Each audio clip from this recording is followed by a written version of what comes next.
Regular meeting of the Emery Unified School District Board of Trustees. Roll call, please, Ms. Emery. President, Member Effelt, Here. Member DeWin, Here. President Dice. Present. And our two remaining members are en route. At this time, I'd like to ask everyone to please move along to the Pledge of Allegiance, item B. Okay, here.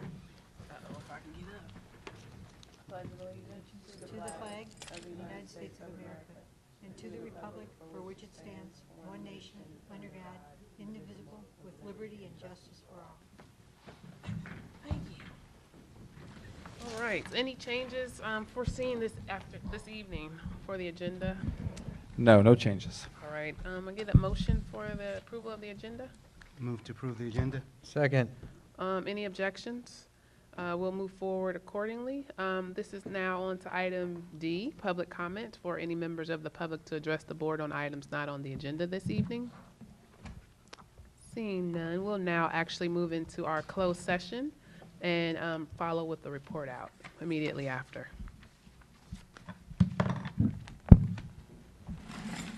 Report out, please, Ms. Emery. No, my computer froze on me. The board met in closed session to discuss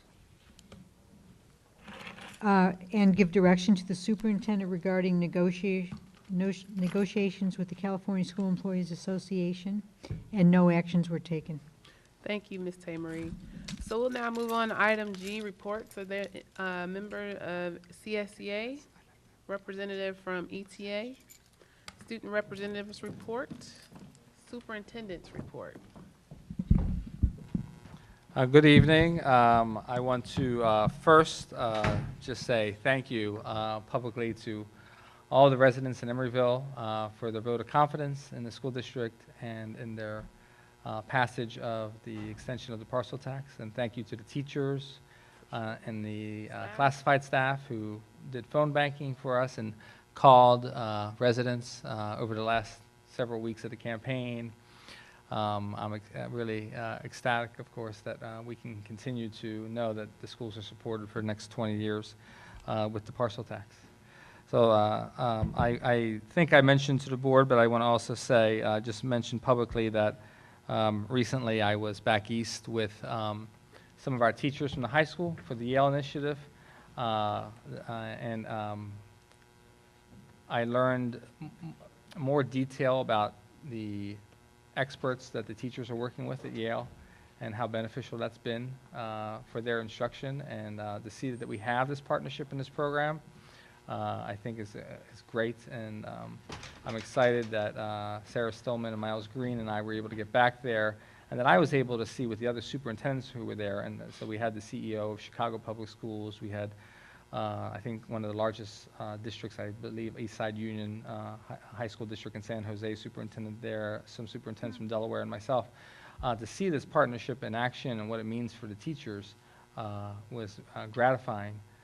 And to hear teachers from across the country talk about how going to Yale and working with professors in specific content like math or reading or Shakespeare was renewing for them even after 15, 20 years in the profession.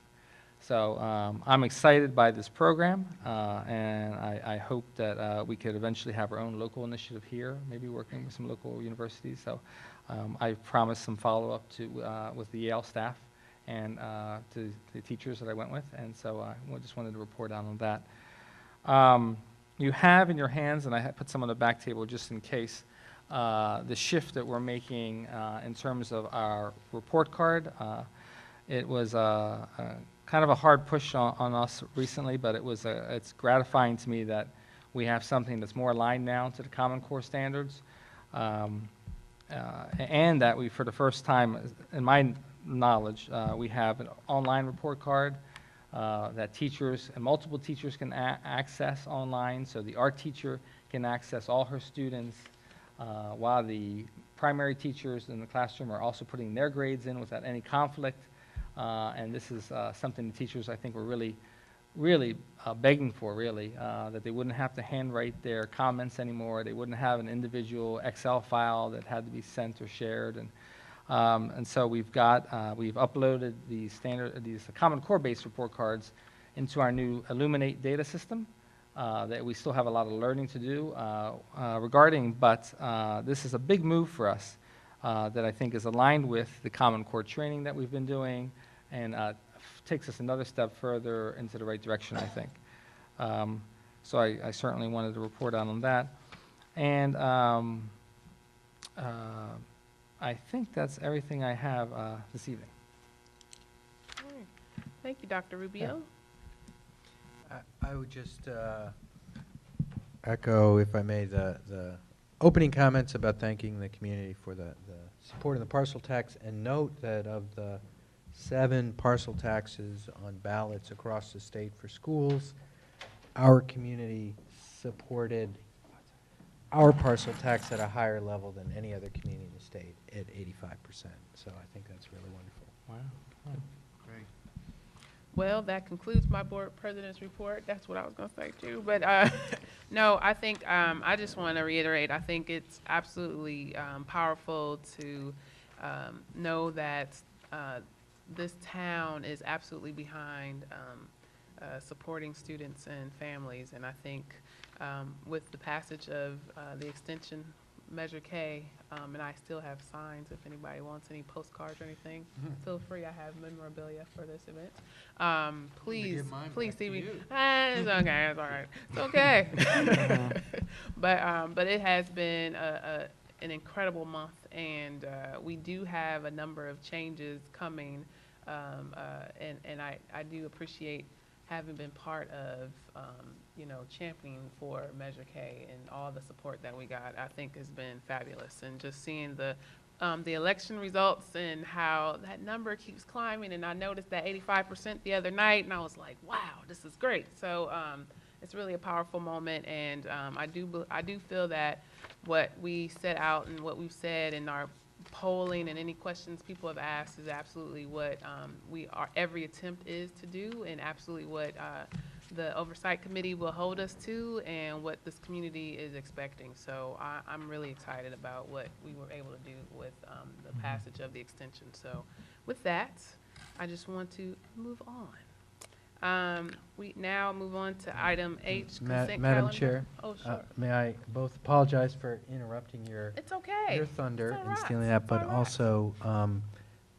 thank you for your service in a personal capacity on your own time leading the Measure K committee, because it really was a lot of effort that you put in, and Appreciate that. yes, and it paid off. So thank you for that No, donation. appreciate that. On top of Definitely your appreciate it. donation. Oh, Here, okay. here. I'll second that. I'll second And that. may I just add, there were 24 ballot initiatives across the state that did not pass. So again, it just says so much about our residents. So. Emeryville is tiny and mighty, definitely. That's right. Tiny Committed. and mighty, Committed to its students. absolutely. So we'll just need to move on because I'm very modest. So we'll move on to item H, consent calendar. Are there any items board members would like to pull this evening? 2 and 3. 2 and 3? So perhaps, look, I'll remember my rules, Ms. Emery. So we'll look at, we'll vote on item 1, 4, 5, and 6. Are there any, is there a motion to approve those items?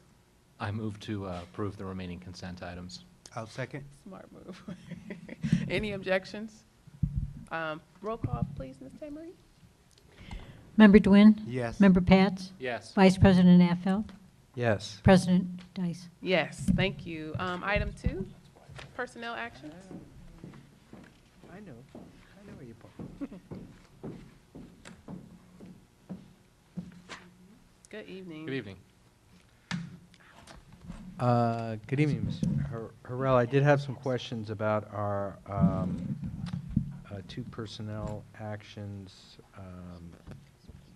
The first, with reference to the hiring of Mr. Perez, an intern for our chemistry class at the high school. Do you know when he's on track to get his full credential, and who's who's his supervisor or mentor for the year? He's in the Cal State East Bay program. Dr. Balf is his mentor here in the district this year. He is on track to have that. Ooh, I don't want to misspeak. I want to say by the end of the year, certainly by the beginning of next year. Calendar year?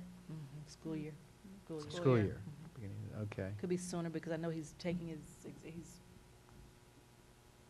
in the midst of his program. Okay, well, he's got a very good mentor and supporter in Dr. Balf. Do you know what's the likelihood we're going to be able to retain him once he gets his full credential to stay in our district and continue to teach our students? I think our likelihood is great. Mhm. And I just unplugged this on somebody. But I think our likelihood is great. Mhm. I think he likes the school. And in speaking with Mr. Ferber, when I asked him about Mr. Perez, he said Mr. Perez is always willing to bring in new practices and try new things to help his student reach their highest potential. Mhm. And he even said, you know, he gets here early, he stays late. I believe Ms. Perez is enjoying teaching here. I Mhm. believe he's enjoying the support that he's being given from Dr. Balf and from myself in terms of his credentialing circumstances. And I've been told that the children enjoy his classes. Mhm. So I want to be very positive and believe that he's going to stay with us a while. Okay.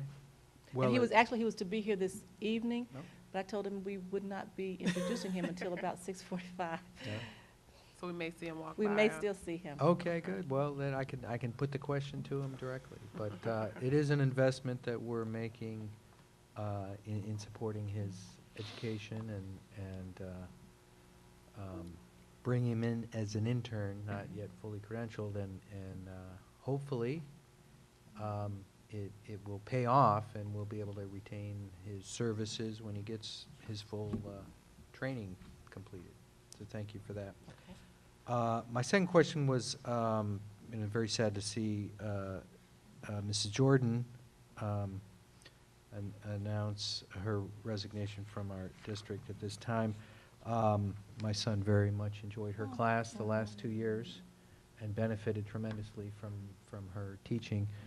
Can you tell us what the current status of the teacher that's replaced her and sort of mid-year here is, and if that's a temporary thing, what are the plans for making that more Right now, permanent? we have a long-term sub, a good long-term sub in her class, and I know that sub is interested in finding ways to hurry along and obtain her credential or some bridge document as well.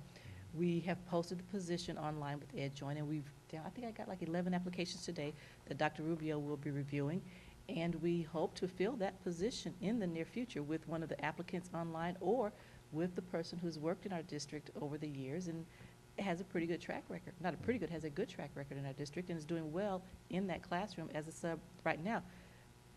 Is your son? My son's not, no, he's Okay, moved on to good. second We grade. could ask you how Yeah. well she's doing. Yeah. But Yeah. I've heard nothing negative. I've only heard good things. Okay, good. Thank you. Any other questions for Ms. Harrell on personnel actions? That's it? All right, item 3, minutes of the regular October 8th meeting. Would you like me to move that item, or do you want to go through them at the end? I'm glad you remember. Yeah, would you mind? Okay, well, I move we adopt, what item is this, 2? 2. Item 2, personnel actions. All right. Is there a second? I'll second. Awesome. Any objections to item 2, motion and second? Ms. Emery, roll call, please. Member Dwin, Glad you. Yes. Member Pats, Yes. Vice President Hatfield, Yes. President Dice. Yes, thank you, Ms. Emery. So we'll now move on to item 3, minutes. Item 3 I just pulled because I need separately to abstain from voting on item 3. Okay, I need a separate roll call vote since I wasn't present for that meeting. gotcha. So you need to be a abstention, huh? Yes. All right, so any other questions, comments regarding the minutes of the regular October 8th meeting? Just a comment, I'm saddened you didn't watch the YouTube video. Didn't get that in, huh? He didn't get that in. I did read the minutes. captured there, huh? As well as the documentation for the item. Seemed a fairly straightforward meeting. I move we approve the minutes as presented. I'll second. Any objections? We do have one abstention. So, roll call, please, Ms. Emery? Member Pats? Aye. Member Dwin? Yes. Vice President Affel? Abstain. President Dice? Yes. Thank you, Ms. Emery. So we'll now actually move along to our discussion action items. Number 1 is the financial status report. Good evening, board members. The purpose of this item is to inform you of the financial position of the district, and Mr. Bonet is going to take us through that presentation, as well as discussion of the community redevelopment pass-through funds.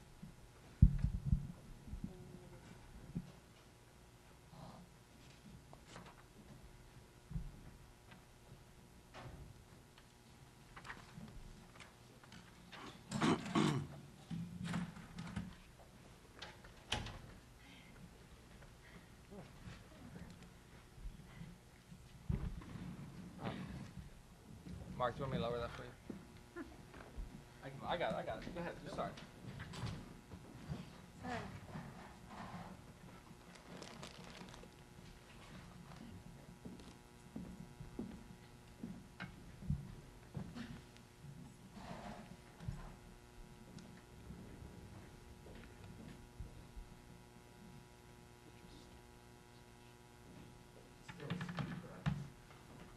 Gets us going.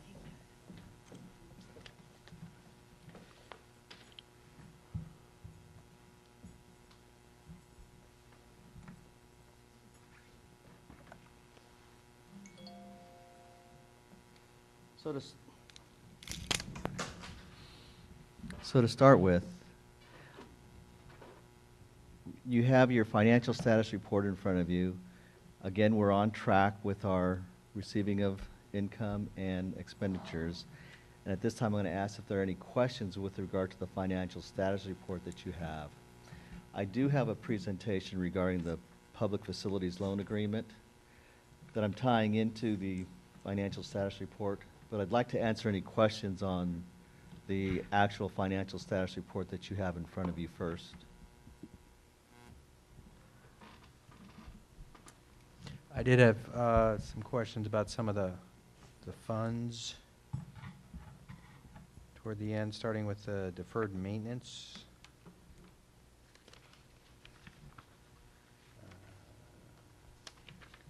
I guess I'll ask my standard before I get to that, which is, are we on track otherwise in terms of expenses and revenues? Yes, we are. Okay. In terms of the deferred maintenance, can you, I guess, explain what the numbers mean? Do we have a net negative of 9850 in the maintenance account, or we don't have any money in the deferred maintenance account? I was trying to understand what the numbers mean. So at the beginning of 13-14, we had $33,000 in that fund. We are looking at deferred maintenance fund 14 and that's on page 7. Mhm. At one time, the state was making contributions to that fund and is no longer making contributions as of 2008. So we've been carrying a balance in there. And at the time, there were matching contributions from the general fund and from the state. So as that stopped, the district wasn't doing a lot with regard to deferred maintenance. However, last year in this kitchen, since it was being used quite heavily by both district staff and by the YMCA, we replaced the linoleum.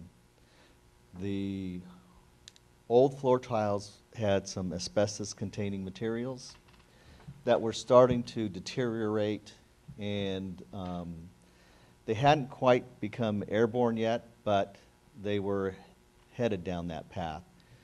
So we had the floor replaced in this kitchen, here in this facility, and then we had the flooring replaced in the copy room.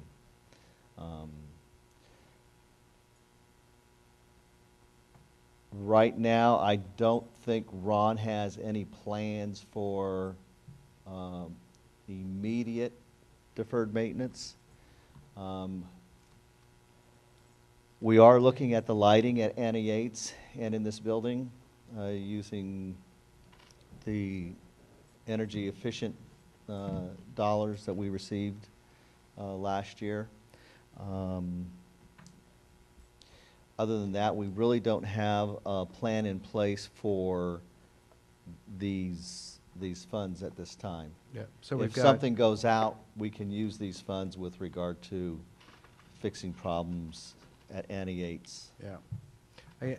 What's motivating my questioning is that I want to make sure we have funds for deferred maintenance, whether it's here or our ending fund balance, capital reserves. But I know this is an area that the districts got themselves into trouble when, over the years of tight budgets, when they stopped putting money aside for deferred maintenance, and then they ended up having bigger issues because things that didn't get fixed along the way got more expensive and had to be replaced. So I what- fully what- understand that, Yeah, yes. yeah. So what monies? It looks like we only have. Am I reading this right? 5,300 as of the end of this year, that will be in this deferred maintenance fund. That's if we use all of the $10,000 that we have in the budget, that's correct. Right. And then what other funds do we have to, if something big comes along, or, yeah. So, part of this presentation I'm going to go through, I'll be talking about a line item that we have in our general fund, ending fund balance, from our redeveloper pass-through dollars that can only be used for facilities. Those dollars can be used for any deferred maintenance item that the district may encounter in the future. Those are the developer fees?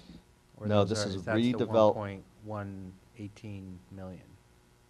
Okay, developer fees can only be used for New a stuff. new construction. And it's not in the general fund, that's in a separate fund. Got it, right. We do have in the general fund redeveloper pass-through dollars that we get from the redevelopment or successor agency through the county Which are controller's restricted to office, facility needs. that are only restricted for facility purposes. And we have a balance of more than $1 million in our general fund that are restricted for those facility purposes. So that's a great lead-in to my presentation. It is, it really is. Before you so elegantly move there, let me see what my other quick questions are. Remind me what the OPEB fund is, the OPEB? Other post-employment benefits. Right. Those are for health benefits for those employees. If we were to end being a school district, we can use that $35,000 to pay any run-out benefits for those employees who retire between the age of 55 and 65 as per bargaining unit agreements.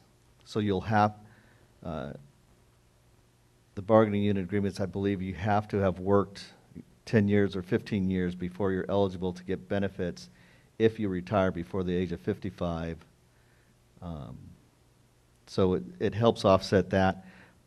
But our district has been paying as a pay-as-you-go. So we pay those benefits and we put them in the budget as people retire and meet the criteria of the collective bargaining agreement.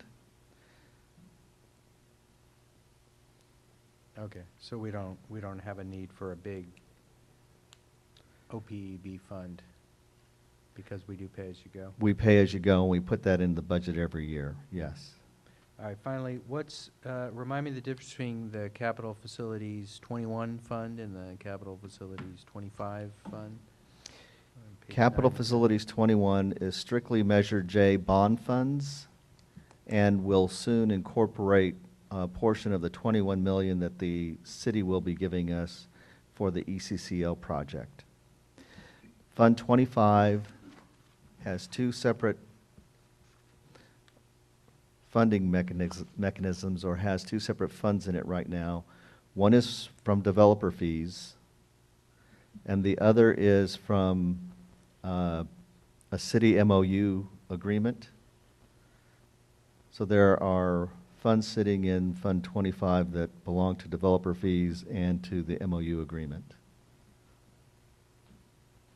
An earlier MOU agreement with the city. Okay, thank you. Back to redevelopment. Back to redevelopment, and so we all know that we had a loan agreement with the redevelopment agency that began in 2008. The amount of the loan was $2.8 million. It was for public improvement of Annie Yates. What it basically paid for was the two-story portables that we have over at Annie Yates. And then there was an amendment to that agreement where we borrowed an additional $975,000. It was a short-term loan that we repaid in November from developer fees. So at the time, we had little or no developer fees when we took out that loan. And then we had development, a large development went in place. We had borrowed the money from the city, and later that year, we paid them back from fees that we collected from some large development that occurred in Emeryville at that time. So there have been members of the board who have been interested in repaying this loan. It has an interest rate of 4.577333%. The loan period was 16 years, and it started in 2008. And there were semi-annual payments on that loan. And for the first part of the loan, it was interest only. So it was accumulating interest. We were not making any principal payments at the beginning of this loan. So our actual loan repayment began in 11/12, and the payments were made through our redeveloper pass-through dollars that we were receiving. The Alameda County Auditor Controller's Office has been making those payments directly to now the successor agency with the city. We've paid, as of June 13th, $136,000 of a $2.8 million loan. Now, as I talk about the pass-through dollars that we've been collecting, we have accumulated $1.118 million from those redeveloper pass-through monies. They've been accumulating for several years. Now, I mention this because this is where the payments are coming from to pay off the city loan, or the Annie Yates loan, however you want to categorize that. There are some pass-through dollars that go from the redevelopment agency that go right into our revenue limit taxes. But I'm going to be talking about those pass-through dollars that are restricted to our facilities and that go to pay for the Annie Yates loan. So there are three types of dollars that we get. AB 1290 pre-ERAF. ERAF is the education recovery. I can't remember what it is now. At the end of the presentation, I'm sure it will. And we get a 2% amount, what they call a 2% of that redeveloper pass-through also comes to the district. So uses of those pass-through funds, they can be used for routine repair and maintenance. But this is only allowed by statute through 2014-15. It ends June 2015. We can use those funds to pay down the loan to the city. We can use those funds, and I'm speaking of the $1.118 million that's sitting in the general fund, ending fund balance.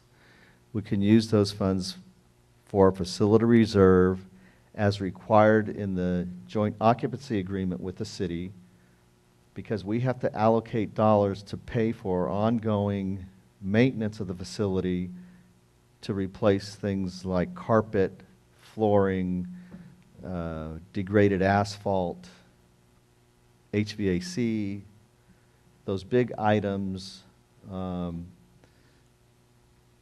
We need to pre-fund the replacement of those items as per the JOA.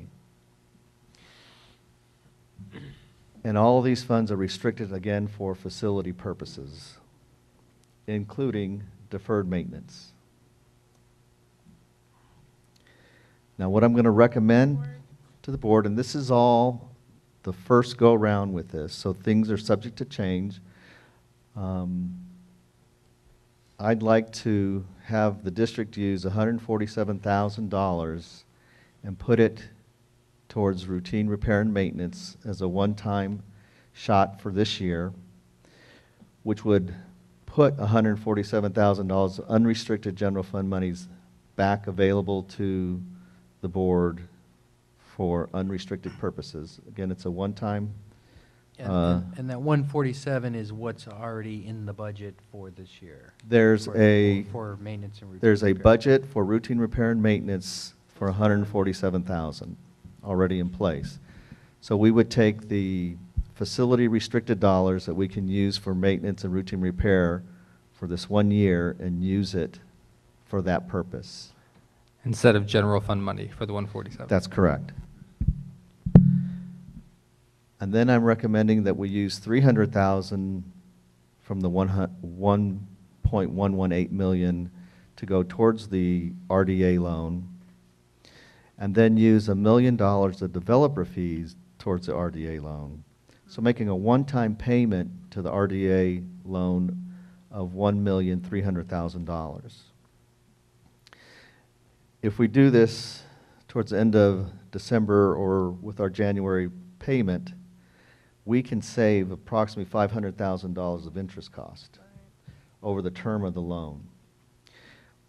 We can also be more aggressive with our payment schedule and pay the loan off earlier with redevelopment dollars, those redeveloper pass-through dollars that come to us. We can strategize in what that amount might be and analyze how soon we can pay the loan off. So if we want to be really aggressive, we can do that. If we want to be a little bit aggressive and a little more conservative and keep dollars flowing into the general fund for facility purposes only, we can start accumulating more dollars for that facility reserve to meet the JOA requirements earlier as opposed to later. Right. Or if we think we have a larger deferred maintenance that we might have to do at Annie Yates or at this school, we can do that also with the $1.118 million. So what does that all mean, or what's the outcome of that? The general fund would save $147,000 one time. The developer fees would be used for their intended purpose. The district will still maintain about $670,000 from the pass-through funds to meet that JOA reserve. The developer fee fund still maintains a large, healthy balance that can be used on ECCL if you get a hiccup somewhere along the line. And you'll save $500,000 in interest.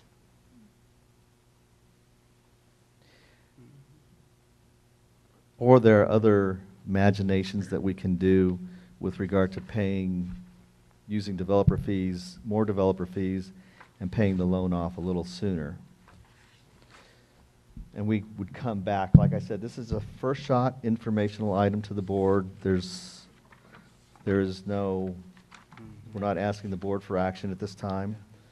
I'm hoping that the superintendent will bring this back in the future with regard to some action by the board to save the district At least, right? interest payments. Yeah.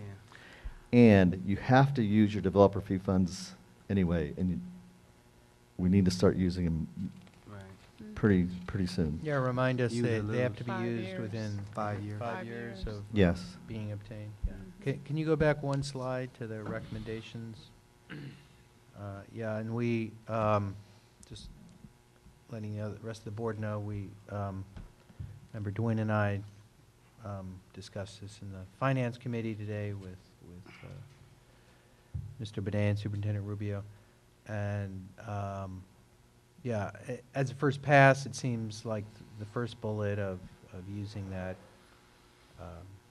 you know, pass-through to pay maintenance and routine repair for this year makes sense, since this is the last year we can do that, and that boosts our general fund.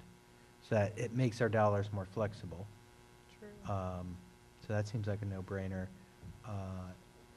And some, you know, I don't know what quite the numbers are, but some pay down of the RDA loan does seem to make sense to me, and some more aggressive schedule than we have to pay that loan down also makes sense to me. My one question on the recommendation was, the second bullet, do we really want to use 300,000 from our more flexible pass-through funds, which generally, we can use it for almost any facility need, whereas the developer fees are more restricted funds, but can be used toward the loan, because the loan was used for a new, you know, facility, the Annie Yates, Growth. growth facility item. So, so my one really question was, maybe we should just not, maybe it should be 1.3 million of the developer fees and not take the 300 from the pass-through fund. But that, other than that, I think this is in general, headed in the right direction. Yeah. I think prior to this, or prior boards, we always considered wanting to get rid of some of the district debt, and because of not having the particular funds to do that, I do believe that this is a good time to look at, you know, reducing this debt, paying off the debt, allowing the district to free up some money in other areas to use for student achievement and student learning. So I think it's a good idea. The only thing about the 147, I can agree with putting that in routine maintenance and repairs, but my question is, I mean, with the new ECCL, I don't really see, you know, a lot of routine maintenance to be done on any other sites unless it's this one or maybe NE8s, and I would hope that we wouldn't have to spend anything major on NE8s, and via the move out. But you never can tell what can happen. But I would assume the 147 would just kind of be in a reserve and maybe for this site.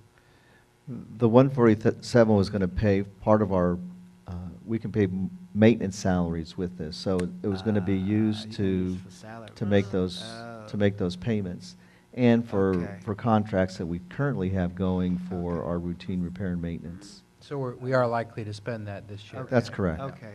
So it does free up, yeah. Okay.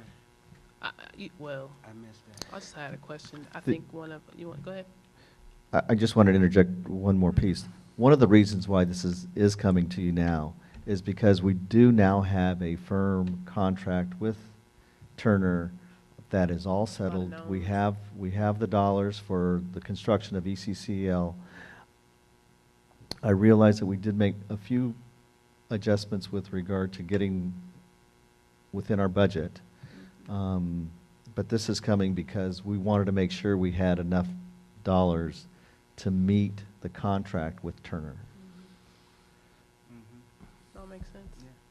I do know that, I mean, this was more or less, an item that needed to be addressed. So I think the possibility of saving, $500,000 over the life of this loan makes an incredible amount of sense to a district our size with the unknowns that we always face. So, and it comes in many directions. But I'm curious about what our knowledge is in terms of the pass-through funds, what is our steady clip? Do we have a pretty good sense about what that number looks like in order for us to look at an aggressive payment schedule? Yes, we do have a schedule of those dollars coming into the Okay. district. Okay. So, I mean, that, for me, that would be helpful to, reassure that we have a time schedule and it links up until something else changes, of course. And these pass-through payments are based on assessed valuation. So if our assessed valuation goes up, Payments go up? the payments to the district go up. Okay.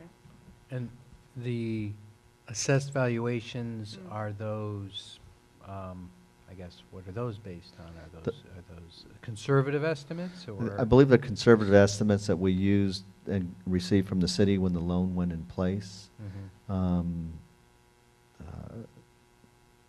Dante, one of our consultants that we've been working with this on, does have scenarios for 5% increase in assessed valuation, and I think an 8% increase in assessed valuation. Movement is like. Yeah, But and I think we've kind of used, what, 4%? we're using historically?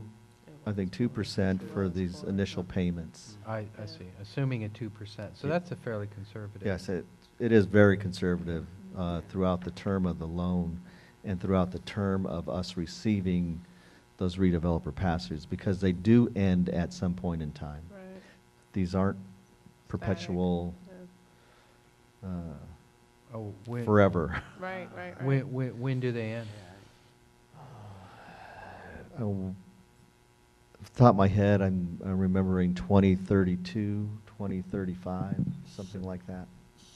So Mark, Is that the in email? paying off this loan, once it's paid off, will the district be able to recapture the funds that come through the pass-through once the loan is paid off? Yes, we'll be able to keep 100% of those pass-through funds. Right, and those funds can go towards student learning? or Those funds facilities? can only be used for facility Facilities. purposes. So the important thing, and we will definitely bring this back to the board, I'll make sure that happens, and I want to say definitely thank you to Mr. Bonet for these recommendations, is that we just want to keep in mind something some of you have said this evening, or that Mr. Bonet had said. We want to keep in mind the fact that we're not sure, we need to keep an eye on the budget for the ECCL project as we go along, and we're going to continue into our conversation with the city and our partnership and looking at the things that we anticipate having to value engineer out. And it's fortunate, I think, that we have some money still available depending on how we address this loan at the same time for the ECCL project construction. And so that's the one thing for us to keep in mind, that provides us some flexibility that I don't think I anticipated coming into the position and into the project, so. Yeah, So, balance, right? yeah, so, We do have On enough that- cash to pay off the whole thing, but yeah. then you won't have Yeah. the Oh, funds right. available if you have a hiccup with regard to ECCL. And you still need to maintain the reserve fund for the Probably wouldn't have- JOA agreement. We probably wouldn't have enough to have an adequate JOA Right. agreement that we've agreed to with the city in capital reserves. That's correct. But along the superintendent's point, you know, if we wanted to say, use some of those developer fees towards something that we value engineered out, can we do that with the developer fees? Yes. And we just have to decide, it's within 5 years. There's 2.5 million in there now, but it's in 5 years of whenever we receive that portion of the that's 2.5 million. So it's not the whole 2.5 million has to be used by next That's date. correct. So much needs to be used this year and so much by next year. And I'm reminded, Report? We used to get a report on it. I'm just was going to ask, I'm reminded of the fact that, Mr. Bonet, and certainly you don't have to answer this right now on the spot, but I'm just reminded of the fact that it would be very helpful to me if you could, so I can share that with the board, if you could give me the figure of what portion of that total budget is due at the end of this year, so that we're also aware of that. Yeah. that- We Next- usually get a next Tuesday. report on that You annually. do get a We report do. annually. It's due next month. Yeah. Set it out there. Yeah. Thank you. So hopefully we get That would be Yeah. helpful, Yeah, yeah. and I guess the other variable is if assessed valuation went down, another Mhm. Great Recession comes, then we wouldn't be able to meet as aggressive a payment schedule, right? So, I mean, we're somewhat, Alright. I don't see that on the immediate horizon. yeah, no one's predicting it, but, Can you promise that? yeah. No. yeah, just, And keep these things in mind. On that note, I will say that the state tax revenues are continuing to come in at a robust Mhm. pace. They're above projections, and that's, something to store, huh? yes. It's the, I looked up ERAF, it's the Educational Revenue Augmentation Augmentation Fund. Fund. You had it, it's all yours. All right, no, that's very helpful. Any other questions from Mr. Bonet? I appreciate getting an update about this. And for sure, very much aware of, the growth project and the funding sources. And having this addressed in a recommendation is very helpful to see what the possibilities are. So I really want to appreciate you for bringing that forward. Any other comments for Mr. Bonet before I go to public comments? I just want to say nice job, thank you. Thank you. Any public comments on this particular item? All right, so we'll be seeing some iteration in the future, but thank you again for bringing this one forward. You're welcome. And if my iPad sticks with me, we are now moving on to approval of public disclosure of proposed collective bargaining agreement, item number 2. Yes, good evening again, board members. The purpose of this item is to secure your approval, if so willing, of the public disclosure of proposed collective bargaining agreement, of our proposed collective bargaining agreement as required by AB 1200. Any questions on this particular item? Well, we have CBO and present. I do have some questions about the math on page See parentheses, huh? Page 1. 2, I guess Two. it is. I have to read my notes to myself. So, do you have the document item with you? Yes. Mr. Bonet? So, on page 2, The 2 of 8? I have 2 of 10. Okay. So it's the page that has a box, at the top of the box is A, proposed change in compensation. I have Number that. 1, salary schedule. You with me? Okay. So, I get the 1, the row across, that's a 5% increase reflected in years 1, 2, and 3, right? That's correct. Okay, so it's the number 2, other compensation, the 48,000 Flat. that, in year 1. What is that 48,000 from? Because that's not the 1% off schedule, is it? Because that's higher than 1%. That is the one-time payment for the 5% going back to July 1st, Ah. 2013, and the 1% increase. So this is retro. Combined. Yes. So So- well, isn't the 33,000 capture the retroactive to July 1st?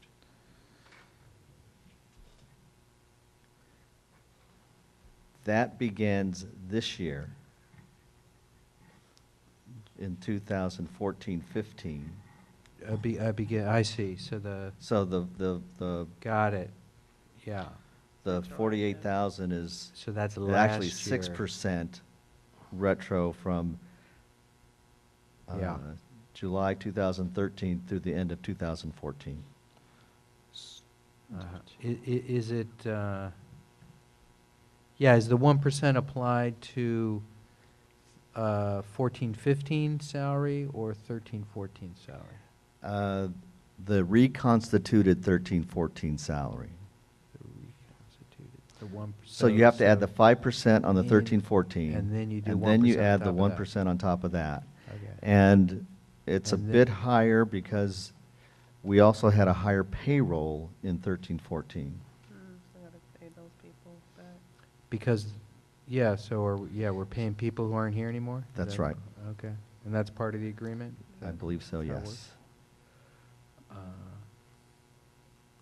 It seems like I mean, if we owe it to them, we owe it to them, but it seems like an odd way to make an agreement that you're paying Everybody people was who in. no longer are employed. Retro That's why payment. it's Just for that retroed 13. back to 13-14. 13-14. They were Just for employees, that year. they were employees in 13-14. Yes, they were? Mm. Right. Yeah. So that's why they get it, Okay, even though they're not here in 14-15. all right. It's typical of school districts where bargaining unit say this is what we want. Districts say, they want it at a certain date. Well, Go back it's and just, forth. that's how it was negotiated. Got it. Okay. All right, well, that, I think that explains the, why it's 48,000 and not just, 30. 6% now 1%, basically. Right. And that the 7.15%, that, I was also trying to figure out where that percentage came from, but that's, That's in this Calculation. mathematical Formula. calculation. yeah, Yeah. based on, Yeah, the 673, is that? I believe so. percentage of that one. Uh-huh. So it's a higher percentage because the 13-14 salary base was higher Right. than You the add it, 673. 673 is what's in the current budget. That's correct. For 14-15. Right. So there's the increases to the 14-15 budget. Yeah, okay, So plus the 33. okay. Yeah, Okay. yeah. Yeah, so it's, yeah, so it's 7.15% of our unadjusted pre-agreement 14-15 classified salary. That's correct. Okay, well that, thank you for walking through the math. And the $18,000, 12.15% Benefits, is the benefits amount. PERS. Is that the cow PERS? That's on the total of the bonus and the ongoing salary.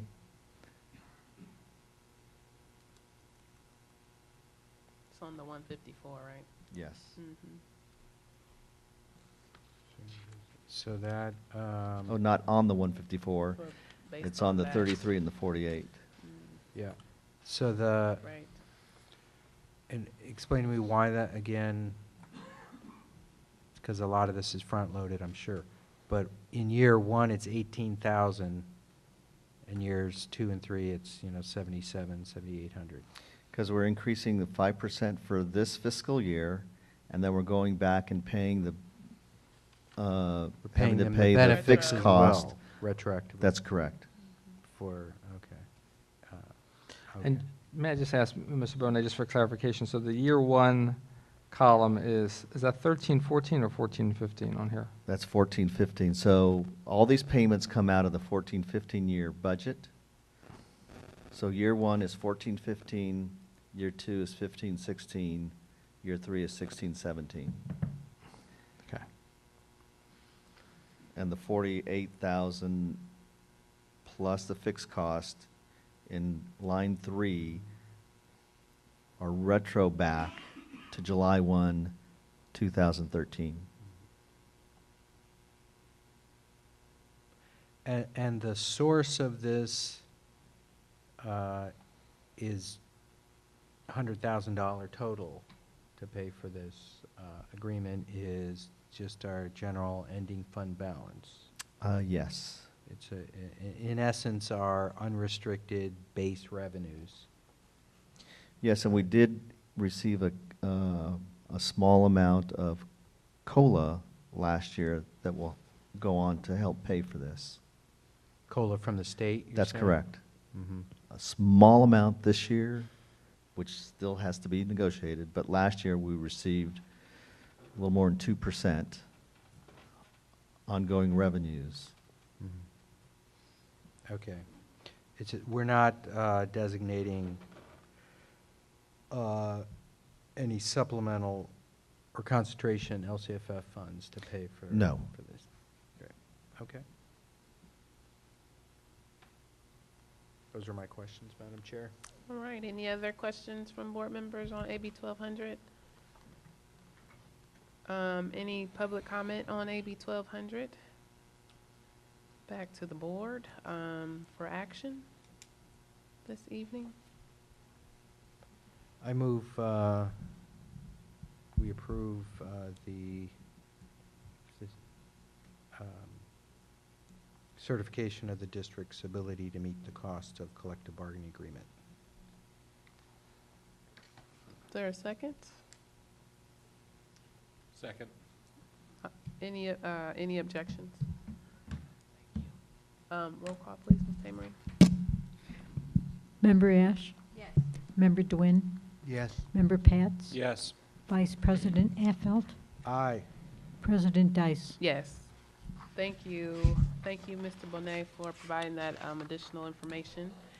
We'll now move on to item 3, approval of the CSEA EUSD tentative agreements for the 13th, 16 EUSD and CSEA bargaining unit agreement. Yes, good evening again. The purpose of this, board members, is to approve the 13-16 tentative agreements for the 13-16 EUSD and CSEA bargaining unit agreements. Any questions for superintendent and staff on this item, board members? Comment from me, excellent work to get something that everyone can work with, so great job. Long time coming. Thank you for holding on to it. Comments, questions, board members? Yeah, I would have the same comment that I'm pleased that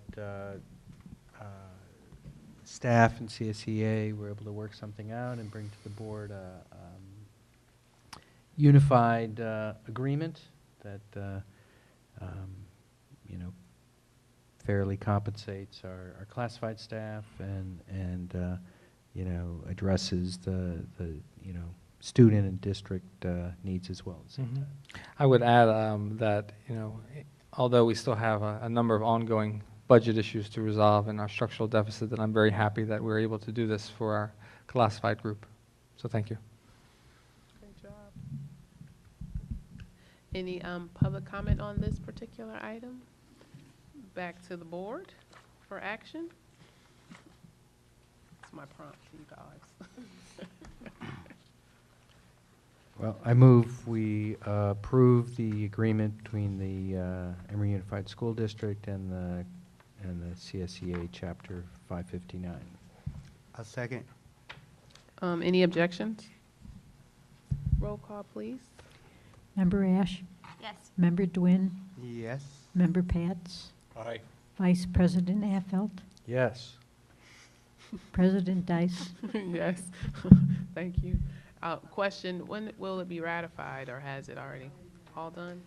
Perfect. Last Wednesday ratified. Great. Thank you, Ms. Harrell. Thank you for that. All right, so we'll now move on to item 4, ECCL update various ongoing project activity status report. Good evening. What's keeping you? Good evening. Good evening.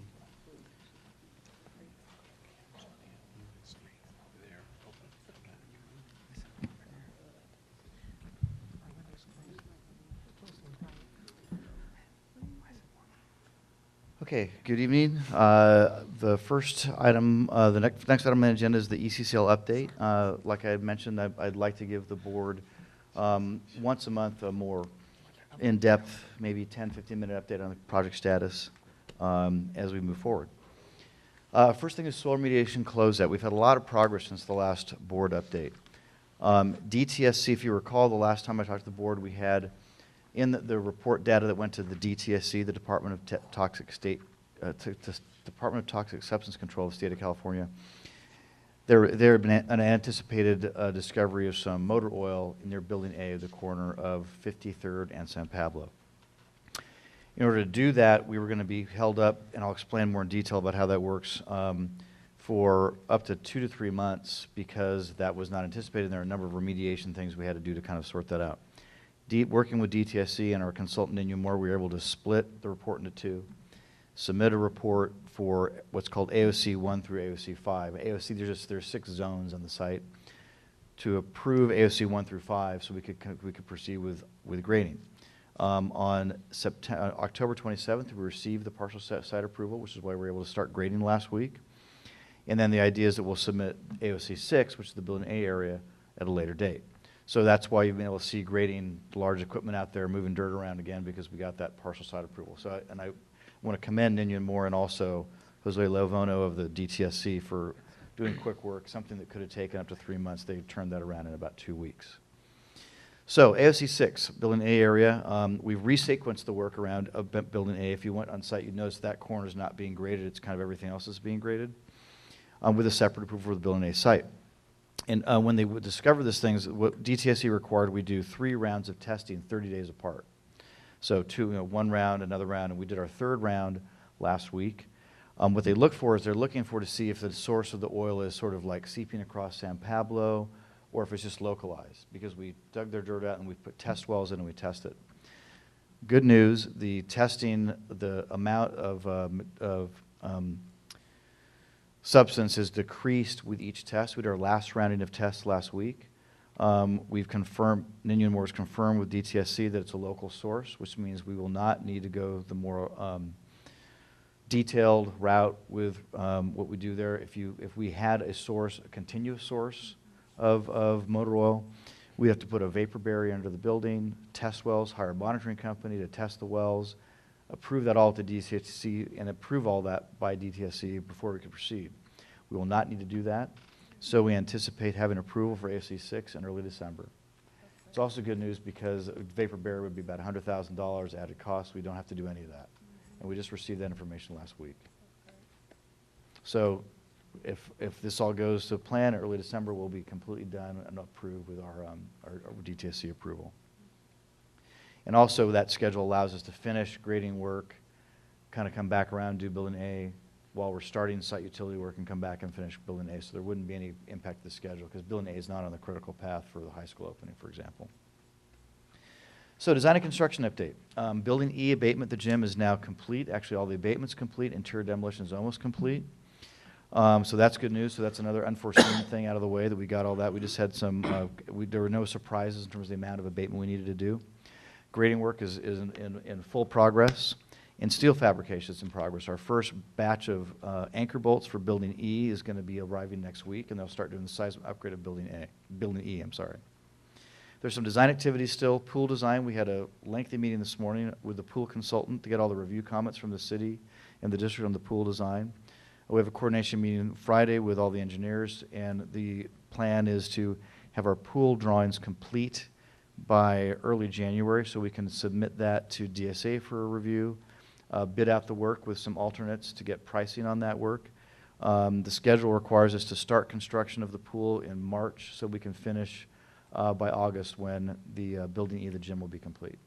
So far so good on that. It was a lot of comments, a lot of detailed technical information that is beyond my knowledge, but the city folks who run the pool were really knowledgeable about it too, so we're still moving ahead with that. The health center, Lifelong, who's the operator, has commented. We did some plan revisions, mostly moving room locations around, not moving any walls. We're going to set a meetup with them next week to review, to confirm those plans, look at the equipment. They actually provide some of the equipment as part of their operating agreement, so we might have some savings on our equipment there, not sure about that. So the goal here is we want to have any change to the health center done also before the holidays so that we can have that in place and not have any impact on construction. And then finally, the library. The city is in still discussions with the library operators to sort out how we're going to operate the library. I don't have any other update other than that on the library. So here is the gym floor. The old flooring has been removed, so. Can I ask before we leave the Sure. library, is there any possibility that some redesign issues will happen with the library? I've there with the advised health them center? that, you know, that the city's moving forward with looking at an operator that wouldn't require any design, any plan changes, but that's the message that's being given out. I don't know, we haven't heard anything back, I haven't heard anything back from any potential operator, though. No, and I will just add for the board's information that I had a meeting about 2 weeks ago with Mr. Baker and city staff and Sabrina and Cindy Montero, and we looked at the plans together because we are grappling a little bit with the size of the room, the library, and knowing that there is a meeting room in one end of it, which we could see is very beneficial for community meetings, and there's a computer lab, which would be the only stationary computer lab. But I think the city staff and myself are currently in agreement that we're going to continue our conversation that we have coming up in the next week or two with some potential operators and looking at the design, how do we make the best use of the space. So an ongoing conversation with the city All right. staff. And remind me, under the JOA, is it a joint decision between us and the city of who that operator is going to be? I believe it is. I believe because the whole area, the physical area, is also joint use. So I believe so. We have a lot to work out in terms of programming and hours and making sure the students are safe and when they're accessing and those kinds of things. So our demolition, again, you'll see a nice clean floor. The old wood floor has been taken up, and there'll be a new floor going in place. The bleachers are protected so that we can do construction and not damage them. So the gym work is underway. These next two pictures are of the culvert, the flood control district culvert. Again, Temescal Creek goes through the site. Part of our DSA approval was confirming that the culvert was structurally sound. We're not building buildings on top of it. We have just site work on top of it. We're required to do that. So we had to excavate the culvert out. You can see the side and top of it. You can see how it's kind of only about 3 feet below the dirt. We had to do all this testing before we could grade over it. So we had to do some concrete cores, cut coals, test concrete strength, test rebar strength inside the culvert. That work is all complete. We passed all those tests. All that remains on this is a letter from the structural engineer that basically says, yes, all the tests pass. That goes back to DSA, and then we'll be done with this work. So, in fact, we've gotten that letter in, and we've covered those culvert back up again, but I just kind of want to show you what that looked like when we did that work. Where's the creek? The creek runs through the culvert. It's basically between buildings A and B, kind of diagonally But underneath has it been diverted? It's actually Why can't I see it? inside. This is the side and top of the culvert, so it's inside. Okay. That culvert's about 10 feet high and about 15 feet wide, and the creek goes through that. Okay. Back in the days when they used to do things like put creeks in culverts.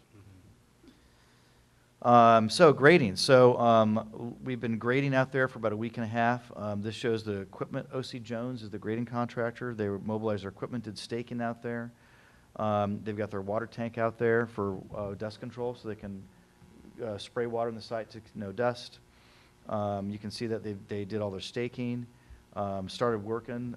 This is called rough grade. There's 2 phases. Rough grading is when you grade everything within 6 inches of its finished grade. It's kind of done with heavier equipment. So you can see the water truck. That's what keeps dust down. And you can see the graders out there kind of doing their work. They have this particular subcontractor has real large equipment, which allows them to work real fast. You can see over by the high school, this is kind of in the frenzy of it all when they're doing the water truck and doing the grading. There's a lot of that work. Last week was a real busy week. We've now finished rough grading, actually, and so this is yesterday showing the rough grading complete. See, it's kind of all smoothed out. We start tomorrow what's called finish grading, where they actually get it to the actual finished grade that it goes to. And then that'll allow them to treat the soil for building the building pads. This will all be done by Thanksgiving. We have a little bit of rain next week. Fortunately, the soil treatment work can be done during some rain, so hopefully we won't have a delay. But that means that after Thanksgiving, we'll start trenching for utilities and start what's called base rock for the slabs on grade. So they anticipate finishing this around the 21st of November. So our original finish date was supposed to be the 29th. So again, the DTSC soil issue that I just talked about, we did incur about a 3-week delay because of that. So we're now working with Turner to try and see how we can pick up those 3 weeks over the next year and a half and not have a delay to the opening date. But the good thing is that so far we've had good weather, so we're on track. And once we get this done, we're doing trenching for plumbing, electrical, and then building the slabs. So a little project administration. As you know, as I've mentioned, the district has a new software upgrade called Accountability for their financial accounting software. That upgrade is now complete. Staff has been trained, and we have now drafted up our state standard budget format using the new system. That draft, I reviewed that with Dr. Rubio, and been reviewing with staff, obviously, this past week. The idea is we're going to give you a comprehensive project budget update at the December board meeting. Good news is that in doing that, we've now tracked every cost from day one of the project down to it's a lot more extensive than what you've seen before. Basically, it shows every cost, and so we can track that. We can track invoices against purchase orders. It's going to allow us to have far better financial control of the project, which we're always very concerned about. Good news is we're still right on budget. No surprises that came out of it. And one thing I'll be able to report is that we will have finished all of our demo and soil remediation work. All that will be done. I mean, we're almost done with that, and we're going to be on budget. So during that there's a lot of risks during demolition and soil work that you might have an unforeseen condition. We didn't have any of those that are going to impact the project budget. So far, so good. Furniture, fixtures, and equipment. Again, the FF&E program was developed last year. A lot of furniture was purchased in the Santa Fe site. The cities reviewed the program, has approved it. The next step is for the district to do a walk of the Santa Fe, Anna Yates, and this building to determine which furniture can move to the new site, which has got to be purchased new. We're going to try and do this the week of Thanksgiving because the school is closed, but it's people, to the extent people will be available on that Monday through Wednesday, and to do that walk and then do that. And that'll then start generating the list of what we need to actually purchase new. Also, another bit of news is East Bay Municipal Utility, East Bay MUD, the East Bay Municipal Utilities District. We issued our application for water service. This is for domestic water and fire water. This is actually probably this is our single largest utility cost. Are actually the water meters and new water service and fire service. The entire project, ECCL project, was entitled for secret compliance, including Building F. That's the future building that would be built on the parking lot if the enrollment increases. Challenge on that is that we submitted the package to East Bay MUD, and they gave us a quote of $1.71 million for our water fees, which included Building F. We went back to them and said, Building F is a future building. The engineering folks said it looks like you're trying to, get out of something and not do that. So we were in a bind. The city manager actually discussed this with East Bay MUD, and successfully got us to reduce that cost, take Building F out of the picture, and we received a revised quote last week for $1.15 million. So that's good news. That was $560,000 that we were not going to need to incur. You would need to do that if you built Building F in the future, though, which is when it should be done, if in fact you build that building. And so this way, the $1.15 million quote allows us to, again, maintain project budget. And so that'll be coming through in next month or the month after in the warrants that you see coming through, that fee that we pay to East Bay MUD. You'll probably notice the amount. And that is it. That's my update for November. May I ask one question? Sure. Oh, sorry. Just as a informational note to the board, typically in the construction projects, we have the ability to do, hopefully with city approval, some Saturday work in the timeline to keep us on time. Is that correct? So there's an item on next week's council agenda. My understanding, and I've to the extent that I've looked into this, is that the city does not allow construction work to take place on weekends. They require, if you want to work on a Saturday, you have to go to the city council for approval. What's been done on many other projects in town is council's approved a procedure by which you would notify neighbors in advance if you're going to do Saturday work. So that's the agenda. That's the agenda item. Okay, and we have a way to be respectful of the neighbors and do that if it's approved. Of course, and Emeryville is actually the only city that I've worked in probably 25 different cities, and I've never encountered this where you can't do Saturday weekend work without having to actually go to the city council for approval for every Saturday. Mm-hmm. So what the intent is to approve a protocol for doing weekend work, primary Saturday work, really. That would basically consist of notifying all the neighbors, I think, 1 or 2 days in advance, letting them know it's going to take place. The most common place that we would, on a project like this, where you'd see this is when you do interior finishes. The interior finishes people, which are when you're doing doors, hardware, painting, drywall, tile, carpet. They, in the industry, they commonly want to work on weekends Saturdays to catch up. Oh, I see. So there wouldn't be a big noise impact. You don't usually that have kind of this work during, sometimes we will do a concrete pour where the concrete batch plant will only have concrete available, concrete trucks on a weekend. That is a light, in a busy construction market like we have now, where about every concrete truck in Northern California is in downtown San Francisco during the week. They'll say, we can only do your concrete pour on a Saturday. So that's the kind of thing we might have happen. Okay. The current schedule does not anticipate 1 minute of weekend work right now. But it's common that we will have these requests as the project proceeds. And that would be helpful to our timeline. And so it'd be helpful to have a protocol in place so that we can notify the neighbors in advance if we might be, should we be requesting to do any kind of weekend work. Thank you. So that explains the letter I got for the hearing. Correct. Hearing. Okay. Correct. Okay, thank you. And I think I recall that was very much the type of work we had anticipated as might be a Saturday work, so I appreciate you explaining that again. That was very helpful. Any questions for Mr. Baker on the update? This update provided? I just have a question. I received an email from one of our eccentric town members and asking about the artificial turf for the field, and I think you and I spoke about this. And the impression you gave me is that it's a little too far down the pipe to explore alternative options, but I'd be remiss if I didn't sort of say, hey, you know, if we can't switch to a natural grass, if we can look into some other options than the current artificial turf that is rated as safe but has raised some questions in the community. So I just wanted to put that out there.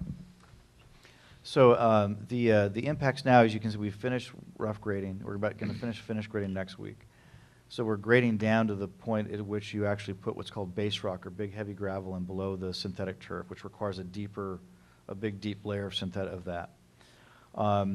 If we were putting in natural turf, we would have graded probably about 12 to 18 inches higher than we have graded. So that's one impact, is that we'd have to, if we were to switch over, let's say tomorrow we said we're going to do natural turf instead, we'd have to go buy some dirt and fill back up again. That would be in lieu of the base rock. I don't know, that hasn't been designed, so I'm not really sure what the impact would be. There may be ways of leaving the grade where it is now, but it hasn't been designed at all. It would need to go in for some DSA approval as a construction change directive, which is that's probably not a big impact. The biggest issue, though, is we're going to, the FERC, right after Thanksgiving, start putting site utilities in, and that includes all the drainage. There's a very specific design for the drainage in the synthetic turf fields, which is different than what you have in natural turf fields. So that, those submittals have been approved, and we're ready to start trenching and putting pipe in and putting drains in. So the biggest impact actually is the overall stormwater control design for the site takes the entire site into consideration how to manage stormwater on site. If we were to change from a synthetic turf to a natural turf, it's going to change how that system's designed. That's got to go back in for city approval. I'm certain we would have to stop the site utility, the site drainage work, in order to redesign that system for natural turf, submit it to the city for approval. The city is the one who's the governing agency here, Public Works. We wouldn't be able to start that site drainage work that we're intending to start after Thanksgiving until that new plan was approved. So I would guess that we would probably have about a month delay of site utilities if we were to do that. So that's the kind of thing at this juncture, if we were to make that change, what we would be looking at. Okay, thank you. Are you familiar with the artificial field Yes. materials and Yes. issues? And Yeah, these issues come up on every field project that we work on. And what is your professional opinion on the safety of I don't artificial have field? any kind of professional opinion on that. It's not our expertise, that sort of thing. I know time and cost of installing the systems. I know the differences between the two, but in terms of the sort of safety issues that are raised by various communities everywhere. I don't have any knowledge of that. Okay, Those- but you've those- seen these issues before, it sounds Yes. like. And how does this field compare to the one that's currently at Annie Yates, if you know? You know, I actually don't know. I'd have to look into that and see what the I difference remember is. that. And I conversation. think what I'm going to do too is ask Mr. Baker, if you don't mind, as a follow-up to Commissioner Patz's comment, maybe can you share the details with me sometime in the week on the specs for the... Oh, for- sure, yeah, absolutely. Yeah. And I know one reason, just to remind the board, from what I understand, is that we had a massive problem, I want to say bird or geese Geese. No, problem. it It was, wasn't Yeah. it was that pretty bad. terrible. But I still would like to see the specs because Yeah, I think and- Mr. Affeld Sure, and yeah, and Mr. we can, Patz I are think we bringing can up. look at the specs versus at the Annie Yeah. Yates specs. We need to do Yeah. it quickly, because this is going Yeah, in. But maybe you you know- could share them with Before me. you go there, I think that just a few of us might recall that this conversation happened some time ago, and definitely in the design. And I Yeah. know that there was much discussion about what's currently at Annie Yates and its improvement in this site. So I know that this isn't a recent conversation by no means, but it has happened. So maybe if the architects could even, because I know that, I mean, a lot of this work is not something you would have been here to, Right, yeah. stand in front of or anything, but maybe raise those to them and they could provide some information about it, because that was part of the process. And I think that would be valuable instead of kind of starting in circles a little bit. And I So- think if you're going to do a health analysis on the turf, you also should do a health analysis on the geese, poop that be on the, Well, on the field as well. I'm just to add to that, it's not even, it was the fact that we had students not want to use the grass. Well, that's the whole So, I thing. mean, that is literally what happened. So, I mean, it's not even an analysis in that sense. I get what you're saying and how it's, and I'm not an advocate for or against, but I think it's just important to know what it was, the situation, and how underutilized that space was by students who are on that space every day and were impacted severely by it. So, but I think it definitely, if the architects that helped get to that decision, and definitely part of that whole process with community, it would be valuable to just maybe raise that as one of those highlights of something, a decision that had been kind of happened and, where it settled. So, but I do know it was a vast improvement over what was installed at the Annie Yates site because of similar concerns. And I do know from the growth project as it was for Annie Yates, a lot of things were tried out. And this is, that was one of those learnings that might not have been the best, but maybe it was the best technology and what we could afford. But it's also the point of, what we learned from it and, the questions that came out of having installed it there. So I just offer that. It's a good reminder. I think a lot of that didn't happen before I even came on the board, but I do recall hearing a representation that this Yeah. was a better field than what we Much have at better. Annie Yeah. Yates. But, And maybe there's something even better since we started this conversation. I mean, I don't know, but. Well, and that's why I think, Mr. Baker, if you don't mind, can we still go over the specs? I'd like Of to look at course, them. yes. Okay, great. Thank you. Certainly. okay. Any other questions? Awesome. All right, next item, and I'm so prepared for item 5. My screen is closed up. Sorry. Item 5, approval to award a contract for inspector of record and inspection. Yes, so first, testing and special inspection.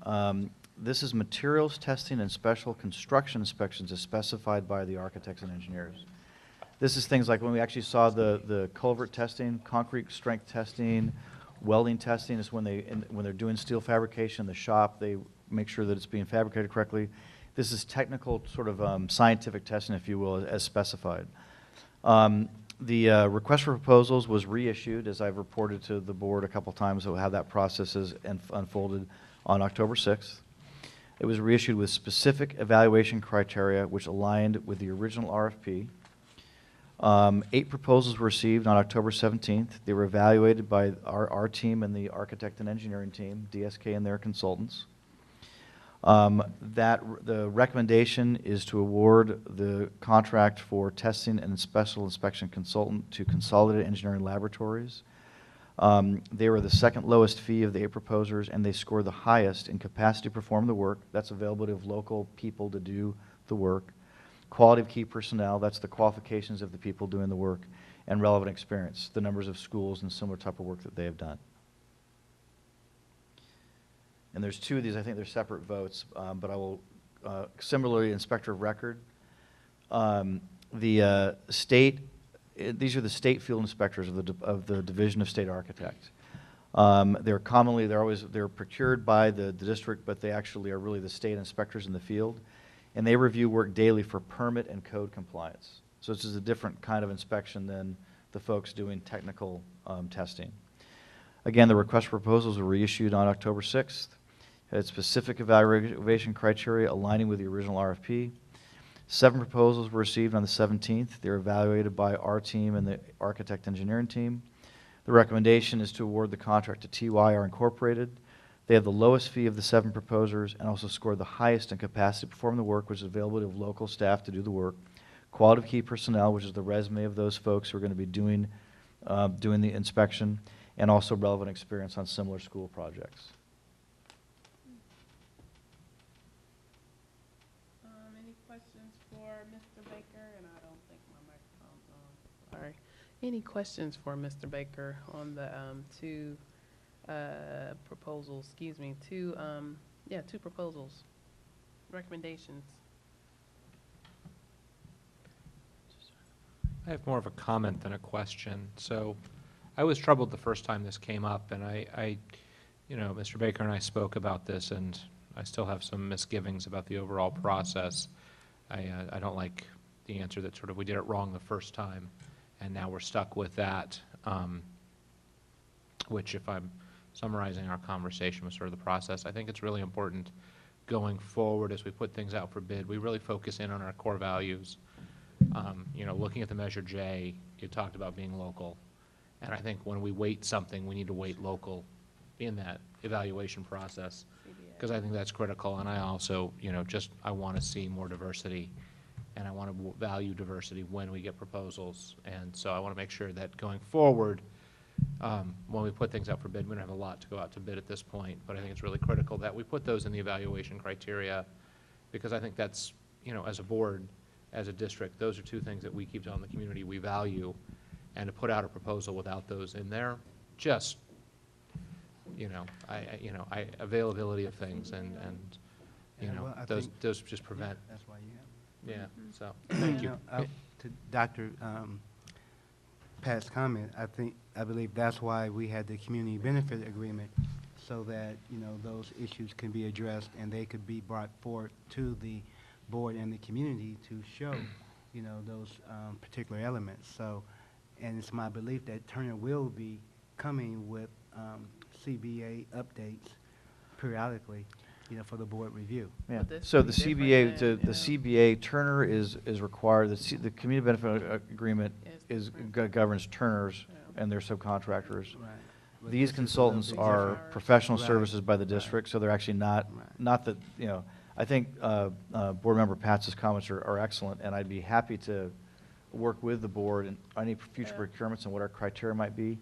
The challenge was the way that public contract code works, you have to a proposal was issued, RFP was issued, and you have to make sure you hew close to that, because if you change the criteria, then people will protest you because you're trying to steer the work in a certain direction, so you have to be careful about that. So it was a challenge to sort of kind of fix this so that we could get a procurement which complies with public contract code and the regulations that we need to comply with. And Oh, just, that's a just a great point. clarification, I'm sorry. Oh, no, I was just gonna say, it's a great point. I think that Commissioner Dr. Pats brings up, threw me off. But I think it's a great point, because I think part of the project in terms of timing, we lost that piece where CBA we talked about for Turner, but we didn't necessarily convey that same message in these other contracts and wherever they could be done, so that's a valuable point. I appreciate you bringing that clarity to it, so I just wanted to offer that. And I just wanted to remind the board, and just as a matter of public record, that the first RFP that was missing some things, I think, compared to what you did, the way you rebid this, was not done by Swinnerton or by Mr. Baker. Correct. And just adding to Mr. Pat's comments, that I think the board is, you know, if they want to look at, you want to look at board policy and change, I don't know what we have in our current board policy regarding RFPs, but I think that's, you know, a great conversation. And to let you know, we have the procurements we have coming up. We still, there's a moving consult, the movers. When we procure all our furniture, there are, you know, depending on how we procure that, we can put a local component. There's a lot of things we can do. I think No, we that's still have, great. and it's a Great big, idea. you know, it's about we probably have another $1 million of procurement, if you will, to go. And so I'd be happy to look at ways we can, you know, craft how we select those to achieve some of the goals that the board would like to achieve. No, that's great. I mean, I would love to see that be brought to discussion to the facilities committee, actually, to look at what revisions may be necessary, or what type of language could be included to bring to the board. I think that's a great idea. And as I mentioned maybe a meeting or so ago, even something as casual on Facebook, someone said, you know, I have a small business, how can I, you know, I'm nearby, how can I get involved? So I think it is incumbent upon us to find ways to ensure we do have a representative sample, you know, for people to at least have access, even if they cannot compete necessarily full on, but for them to recognize that, you know, our goal is that, and it's always been that, but I think time has just killed us in so many ways, and just trying to execute. So I think it's a great point, and if there are a number of contracts the district will be initiating, this is a great time to do it, so. Yeah, I think, for example, when we do the movers, that's a really good one. You can Yeah. require, we can require local participation of the moving I labor. think that's great. We can certainly do that. Yeah. These ones are a little trickier because these are technical, these are Yeah. engineering expertises, so they're a little harder to do that. But I think things like the moving company, we could procure that with a local participant requirement, local small business that's requirement. great. That's a There are great probably a idea. lot of firms that would satisfy our needs that fit those categories. So that might be a good way to It's a great do idea. that. Thanks, Commissioner Doctor. Appreciate that. All right, any other questions on items 5 and 6 before I just take it to the public? Public, Yeah, I have some comments. go for it. Member Ash was asking if it's 5 or 6 or 6 or 7. I know, right? 5 and 6? Okay, all right. Is this the, you know, triple or quadruple, quintuple Commissioner Dr. Patz's comment as well on the desire to We're family. express our values on some of these procurement contracts as well. So, you know, so was it the case that there was not a local weight or diversity in the selection of these two? The Contracts? RFP that was issued in April did not have any of that, did not require that to be submitted. Okay. And having been through some challenging procurements in the public environment, when you reissue a proposal, like a lot of times you have to reissue an RFP because there's a protest or because there's something wasn't complied with, you have to be very careful about not changing the submittal requirements, because I got it. oftentimes what people do is they change them so they get a certain outcome. Sure. Right. And then even if they didn't, to get a certain outcome, other people might think that and Exactly. So might that's tie you up in our- litigation. In this argument. case, we had our hands were a bit tied in that regard. Yeah. Yeah. Okay, and we had other criteria that were discussed last time we looked at this in August, including litigation record or safety, and were those part of this? Well, so that review was, no, criteria? they were, so the previous RFP asked for submittal requirements, basically what we asked them to give us, resumes, references, sorts of all these sorts of things. It also had language that said you can also include any other information you would like to, that would be, that we can consider anything outside of that, a very broad statement. The problem with that is that then in those first submittals, we had all kinds of other information. And the language in the RFP required us to look at those things. But it wasn't But it was necessarily inconsistent. We uniform had, basically, we had an either. apple and an orange, a pear and a grape, and Yeah. a banana. You know, we had the proposals weren't equivalent.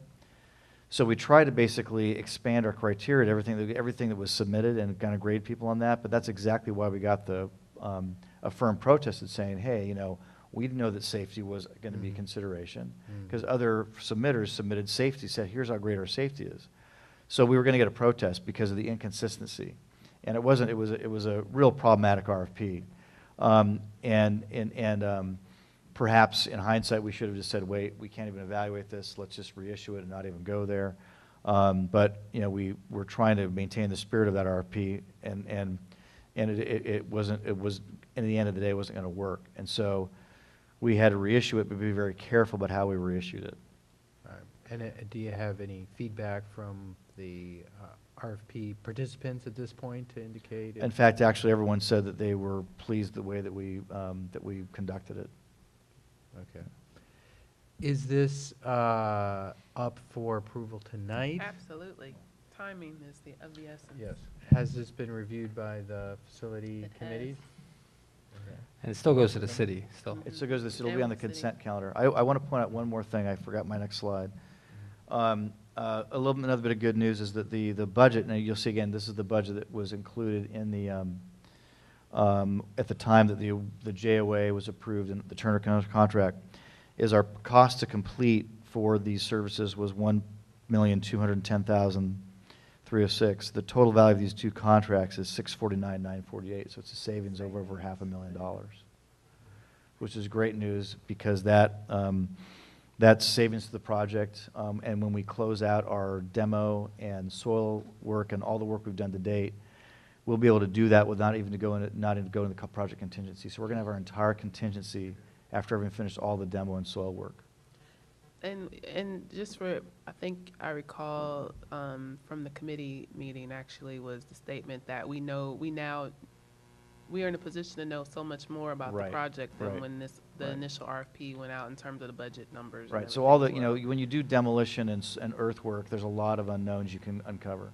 And so we're going to be past that, we're going to know what those costs are, know what these costs are, have much greater certainty. So when I do the budget update next month, I'll kind of go through all that. Which is great. And this saving should allow us to maybe put back some of those value engineering. It could. We need to take a look at our finals, where our soil monitoring, remediation, and demo costs are going to come a little bit higher. Okay.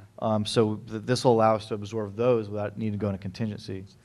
So I think we can take a look at, you know, now we're going to have our full contingency for the rest of the project, and we can take a look if we want to do some of those things. So we haven't had the discussion, but that's something we could certainly entertain. And how much did we save on the East Bay mud?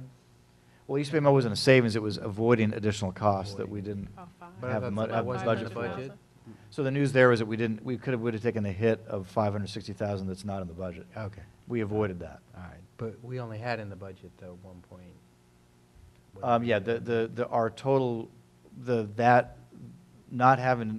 being able to make that 560 go away will allow us to maintain budget. Got it. All right, understand. Can't speak highly about that city-school partnership. Yeah. In this case, yes. Yeah, Huge that was help. helpful. So, a couple other questions on this. It seems that we're hiring sort of one full-time inspector of record for the life of the project, and then at certain points, there's going to be 2 people. Correct. Is that how it's going to work? So the value of this contract is actually for 2 full-time people. We'll probably come in lower than that because we won't need someone, and if the DSA's field inspector makes that call, so we'll likely have a little bit of savings over that contract. But for the sake of procurement, we just said we may have to do 2 full-time. We did it that way. The 351,000 or so not to exceed amount is for 2 full-time people? 2 full-time for the full inspectors. life of the project? Correct. But that's only as used, as we use it? Right, it's not to exceed. So I doubt that DSA will require 2 full-time people. Usually if somebody starts, and then once you kind of start erecting steel, they have a second one on site, and then when you close the job out, you can usually pull one off. Mhm. I have to say, I mean, there's certainly a lot in the contract that it's like, yeah, well, you know, there's a lot of list of duties and things to do Yeah. and reports to keep track of every day. And on the other hand, it does seem like really, do you need someone all day, every day, full-time I mean, I could see every day there's something to do, but is there really something to do all the time, every single day? It's a question we always ask on The school nature of the projects. It's the business, nature, huh? it's the DSA requires it. And you don't have this requirement in other types of projects, but DSA requires a full-time inspector, and they'll usually, on a project this size, we'll have 2 for most of the duration. It's an added level of quality control too, which is helpful. And they'll be right in our trailer, so we'll work with them every day. But it's a regulatory requirement. Okay. And the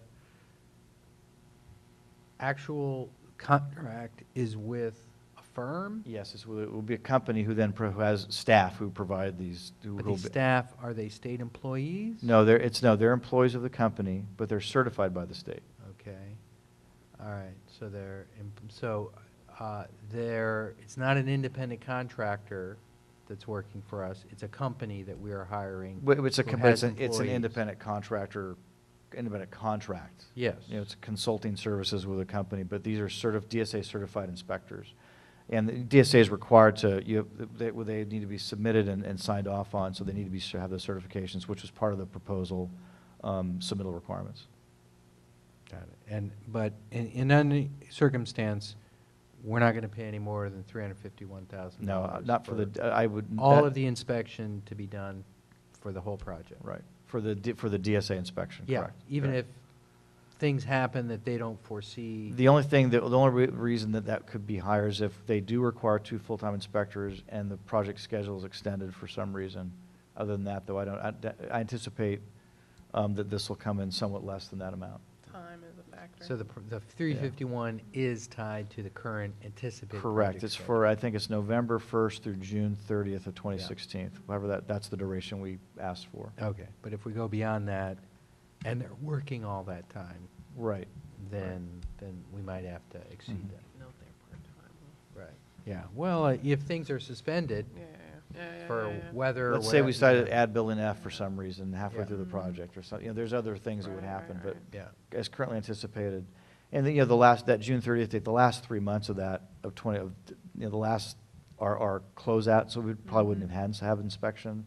But we just, to be conservative, asked for that whole duration to inspectors, a Class 1 and a Class 2. and we can, if we don't like these particular inspectors, for whatever, we can terminate for convenience. Yeah, we At can. our discretion with Correct. I mean, adequate what you notice. commonly do is, and it happens, because if I did on another project, one was not performing, and we asked them to be replaced, and that the company provided another inspector who's worked out very well, but that could happen. But, the references. That was the same company providing another inspector. Yeah, right, But we right. could terminate with this company and go with a different company. Yes, Also. yeah. It's a professional services contract, so terminate for convenience, yes. Okay. Is $1 million of insurance enough? That's what they're. I'm not a risk management specialist, other than that's the industry standard for these services. Okay, so, just, neither am I, risk management, but if the inspector says, yeah, this is good, this is strong enough, and it's not, and there's a catastrophic failure, Who seems owns like it? you could, pretty quickly lose more than $1 million, and maybe our insurance at that point kicks in. So just to clarify, the DSA IOR is not doing that kind of inspection. They're inspecting for code compliance, to make sure that ADA is being complied to, make sure that it's accessibility, fire life safety, make sure the fire alarm system is per code. Whatever they're Yeah, right, inspecting for, right. they do for code, but they're wrong. It wasn't up to code, and there's a failure because of their error. Could that not conceivably result in something being, costing more than $1 million? Conceivably, the only way I can answer that is that in my experience, in our company's experience, those are standard insurance requirements, and I've never even known of a claim actually for an IOR or a testing lab actually. And mostly it's because liability usually the liability ultimately is really with the contract, the architect and engineer of record. Again, both of these consultants are quality assurance, basically. Legally, the architects and engineers of record are liable for their design, and the contractor for the construction. These folks are here to make sure that the specifications and codes are being complied with. Mhm. So ultimately, the ultimate liability really is with the architect, engineering, and construction team, not these consultants. Well, if the failure is a result of the design or the construction. Correct. I'd be happy to discuss this further, Sure, maybe yeah. No, I think provide you've some answered it more adequately. information for you. Yeah. You know, I'm a lawyer, so I'm trying to imagine all the Yeah. bad scenarios that could happen if this guy or Right. woman screws up. Right. It just seemed $1 million was not necessarily enough, but you say it's the industry standard. I'll trust that the industry's got it figured out right. And those are also the district's standard insurance requirements for professional services. Mhm. So, Yeah. So under the second contract on the strength and, you know, Correct. how are we referring to this? special inspections and material testing. Yeah. So that's also not to exceed the price set forth in the 293. So that contract's a bit different because that fee is based on the DSA-approved drawings. Those were issued with the RFP, and those specify which tests need to take place. These contracts are based on it. The exhibit, the contract, it shows how many hours and how many tests and what they're going to do. On every construction project, though, you have things that come up that you didn't anticipate, like a test doesn't pass the first time. There's some other things. So it's that contract is not to exceed for that amount, but we may need to do some more of that work. And if we should do, that consultant needs to let us know in advance, hey, we're having a problem with our curing on the concrete, the moisture content. We're going to have to do some additional testing. We're having a problem with the material. We may need to do some additional testing, in which case they would come to us and say, hey, we may have some additional costs, and it would be like a change order. But those, one thing I will say is that we procure these folks all the time, and we had, I think, 7 or 8 submittals. I forget, one was 7, one was 8. And our fee spread was very narrow. They were all within $80,000 of each other. I've never seen it that close. That means actually that usually indicates we have a really good set of specs that show exactly what we want the test to be.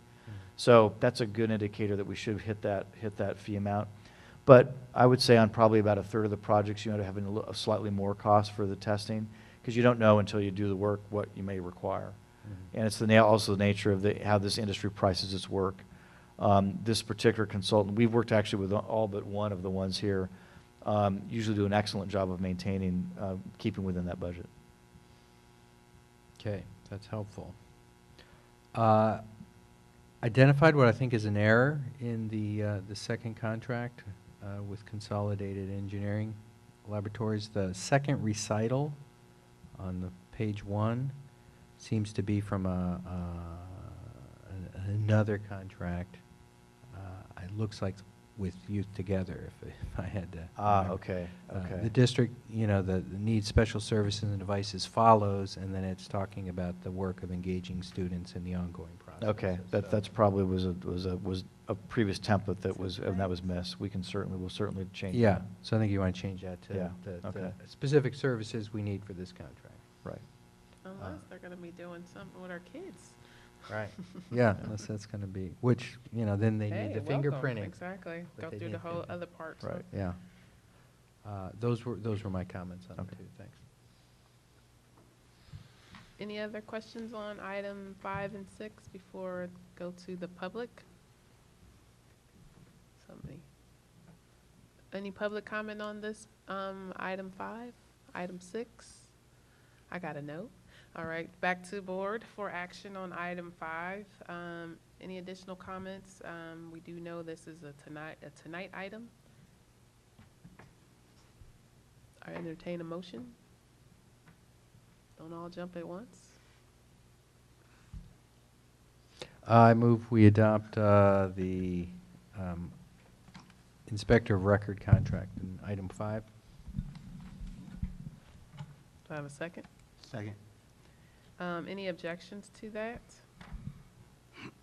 Roll call, please. Member Ash, Yes. Member Dwin, Yes. Member Pats, Yes. Vice President Affeld, Aye. President Dice. I'm going to go aye as well. Thank you. Thank you, Mr. Baker, for bringing that recommendation forward. For item 6, is there a motion to award the contract for materials testing and special inspection services? So I move we adopt item 6 as well as amended with a revised recital in paragraph 2 on page 1 as Great discussed. catch, great catch. I'll Second. second. Any objections? Roll call, please. Member Ash, Yes. Member Dwin, Aye. Member Pats, Yes. Vice President Affeld, Yes. President Dice. I love this team. Yes. Thank you. Thank you. Thank you again, Mr. Baker, for presentation and that update. Very helpful. And my mother thanks you, and I thank you for my mother, so she can stop asking me what's going on over there. There's movement. All right. So we'll now move on to item 7, Emery Unified School District amended Sunshine proposal for successor agreement with ETA for 1417. Yes, good evening. The purpose of this is to have the board look at Sunshine, the amended Sunshine proposal for a successor agreement with ETA for 2014 to 2017. All right. Quiet one. I think this is just taking it in, information Yeah. only. Yeah, just taking it in. All right. And just so the board knows that, you know, in terms of, there are, as I've shared with the board and other communication, there are multiple areas that I think that I'd like to continue to work, do my best, the superintendent, to work on for the school district in their academic achievement and our data, our systems. These are, as well, just additional areas that I think deserve some continual review, particularly in, I want to just say one more comment in terms of Article 7, student-teacher ratio. I am not interested in large class sizes. I think we need to continue to do our best to keep our class sizes down. And at the same time, I'm also cognizant of trying to ensure that our contract is also as up-to-date as possible with the realities of different grade levels, so the board knows. And you want to comment on the other item that you're sunshining or recommending for sunshine? In terms of hours and workday? Yeah, just let the Yeah. folks watching at home know what it is and why you're proposing it. Yeah, you know, one certainly a goal that I have as much as possible for the district is increased communication and clarity. And right now, we have some systems that I don't think are working very well for us for communication and clarity internally in our district. Unfortunately, we have different positions, and some of our positions, well, unfortunately, we don't have a way to even monitor when absences are occurring, particularly for positions that don't require a substitute. And so we have, we had a situation recently where we know that there's an employee who's been absent a number of days, and yet we don't know what days those have occurred. So one issue we have is just in terms of accountability, in terms of the processes to go with the workday, like signing in possibly. So we have some record of when absences occur. So that's difficulty because right now in our system, employees self-report absences outside of maybe calling for a sub if their position requires one. So that's an issue. And then we don't have a lot of clarity or adherence to any actual start time for the workday. So I know that if, for example, I think there's confusion, there certainly is confusion for myself on the actual start time of the day. For example, at Anna Yates, if the start time is at 8 a.m., and yet we have a lot of staff members coming in around 8:20, 8:25, which is kind of the reality. It also affects our ability to know what time the workday should be ending, because we have a lot of important professional development that we want to do on Thursdays, for example. So we have a lot of issues in this area that I'd like to see if we can't shore up. Okay, so thus you're recommending Article 6 hours workday be part of the reopener? Yeah, Okay. correct. All right, thanks for that information item. Sorry, Oh, sorry. I have a Oh. comment on this. Oh, no, please. So I want to thank you for doing this. I think this is really important, and I really like the idea. I want to just take a moment and emphasize that this is a safety issue. If we don't know who is where and when, and something tragic, like a terrorist attack, should occur, that's where the kids are, and we know who's on campus. Somebody from the media was asking me about the outrageousness of asking teachers to sign in and out, and I said, no, it's critical, because we don't want to waste time looking for people that aren't on campus when we're taking care of an emergency situation. So I really appreciate you updating this and really looking at it. I think it's critical, and I don't think I spent enough time complimenting you on the upgrading of systems and things, so I'm taking the board's time to do that now, and I want to thank you for that. Thank you.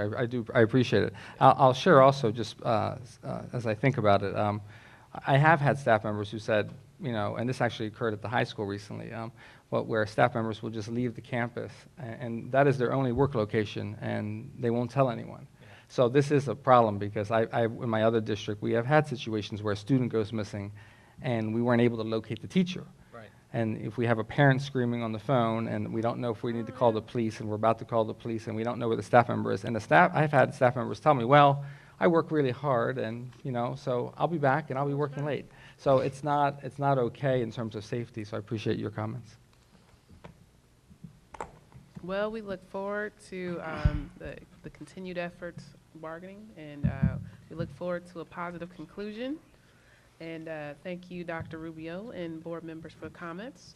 So we'll now actually move into board reports and announcements. Any board reports and announcements? Well, I just have a comment as a statement, being my last meeting as a Emery Unified School District Board of Trustees. First of all, I want to congratulate Don Marion for his election bid for the Emery Unified School District Board of Trustees. I believe with the experience that he brings to this board, he will be very valuable, and I wish him all the luck. But most importantly, I want to thank the community and the residents of Emeryville. I would like to thank all the past and present board members that I have served with, all the superintendent, past and present, all the staff, administrators, and the teachers, and most importantly, the students, and also our partners that we have endeavored with since I've been here, and our partners at the city, both city council and the staff. Just want to thank you all for all your commitment to me over the last 9 years, and to our students by passing Measure J, renewing the partial tax, and just being, a part of this Emeryville family. It's been a tremendous ride, and I have enjoyed it immensely. And I've never thought, volunteering 1 year would lend me and have me be in this district for 9 years, but it's been extraordinary, and I appreciate it. And I just really want to thank everybody for all the success that they have bestowed upon me and helped me in my development here. So thank you and good luck. And I'm not going anywhere. I'm still in Emeryville. So if you ever need a helping hand, you can call on me. I'll be here. Thanks.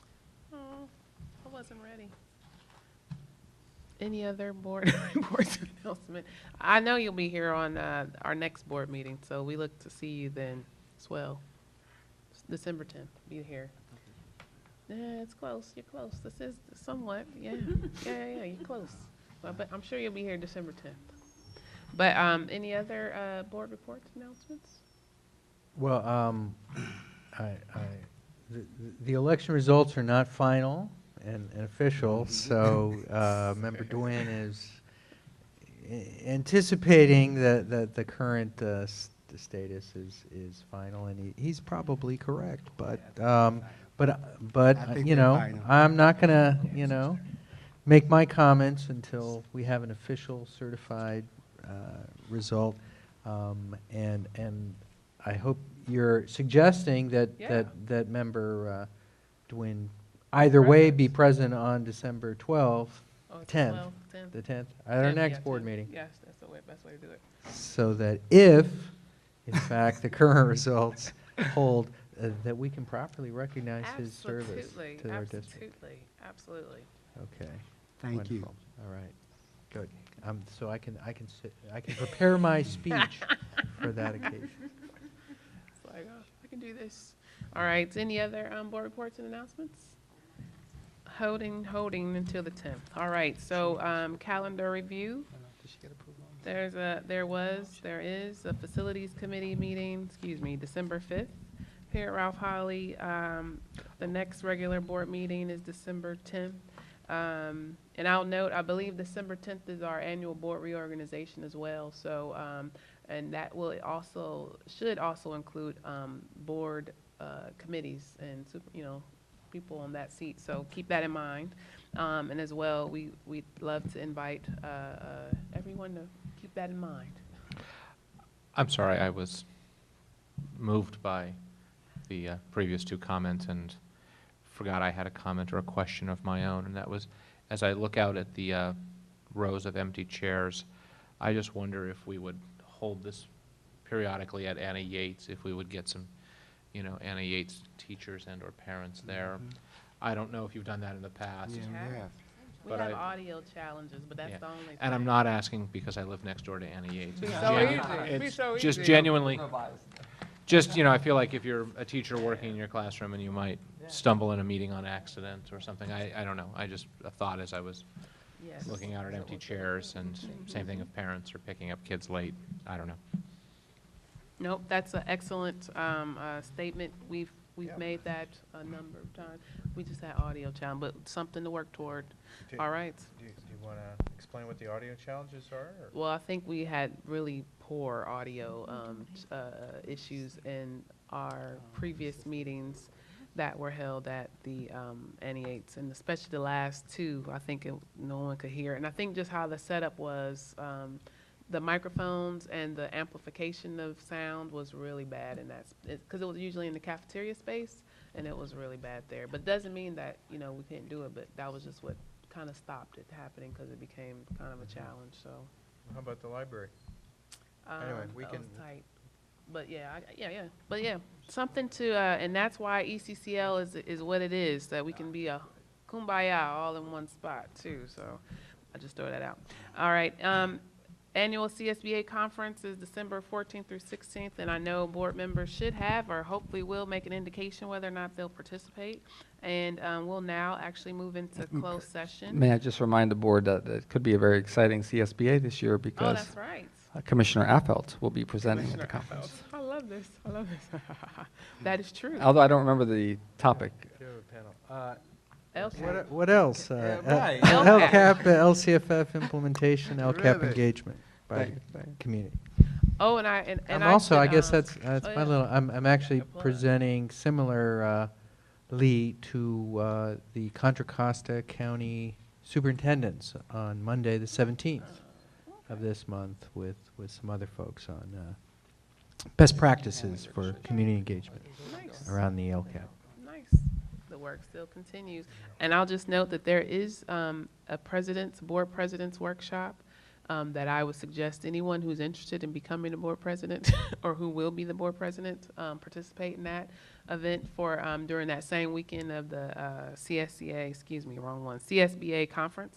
So I just wanted to offer that up as I noticed that in the schedule. So I attended that when I became board president the first time, and it's helpful. It's definitely helpful. So just keep that in mind for those interested.